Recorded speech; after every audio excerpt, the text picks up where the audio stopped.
यह कहानी एक छोटे से गांव की है जो दिन में तो शांत दिखता है, लेकिन रात ढलते ही वहां एक अजीब सा खौफ छा जाता है। गांव के पुराने बरगद के पेड़ के नीचे से गुजरना मानो मौत को न्योता देने जैसा है। लोग कहते हैं उस पेड़ के अंदर कोई साया बसा हुआ है।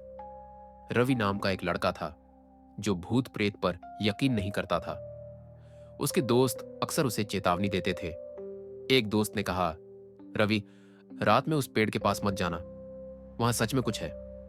रवि हंसकर बोला, अफवाह है, वहां कुछ नहीं है। दूसरे दोस्त ने गंभीरता से कहा, मुझे पता है, मेरे चाचा उस पेड़ के पास बीमार पड़े थे और फिर कभी ठीक नहीं हुए। लेकिन रवि ने उनकी बातों पर कभी ध्यान नहीं दिया। एक रात रवि अपने दोस्त के घर से लौट रहा था। सबसे छोटा रास्ता उसी बरगद के पेड़ के नीचे से होकर जाता था। रवि ने सोचा, आज मैं सबको साबित कर दूंगा कि यह सब बकवास है। रास्ते में घना अंधेरा था। सिर्फ एक मध्यम सी रोशनी झिलमिला रही थी। हवा तेज चल रही थी और रवि को बार बार ऐसा लग रहा था जैसे कोई उसका पीछा कर रहा हो। जैसे ही रवि पेड़ के पास पहुंचा, उसने देखा कि वहां एक सफेद साया खड़ा है। उसका चेहरा बिल्कुल खाली था, आंखें नहीं थी। रवि ने धीरे से पूछा, कौन है वहां?"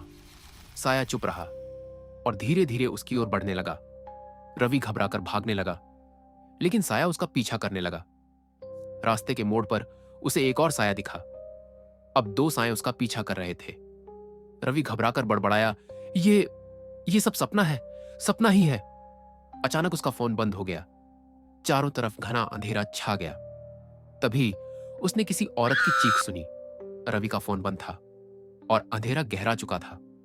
साया उसके सामने आकर खड़ा हो गया और उसकी गर्दन पकड़ ली। रवि की चीख उस पुराने पेड़ के अंदर गूंजने लगी। अगली सुबह गांव वाले पेड़ के पास जमा हुए। उन्हें वहां सिर्फ रवि का जूता और पैरों के निशान मिले, पर रवि खुद कभी वापस नहीं आया। तब से लोग कहते हैं, रात के ठीक 12 बजे उस पेड़ के नीचे एक लड़के की चीख सुनाई देती है। शायद वह रवि ही है।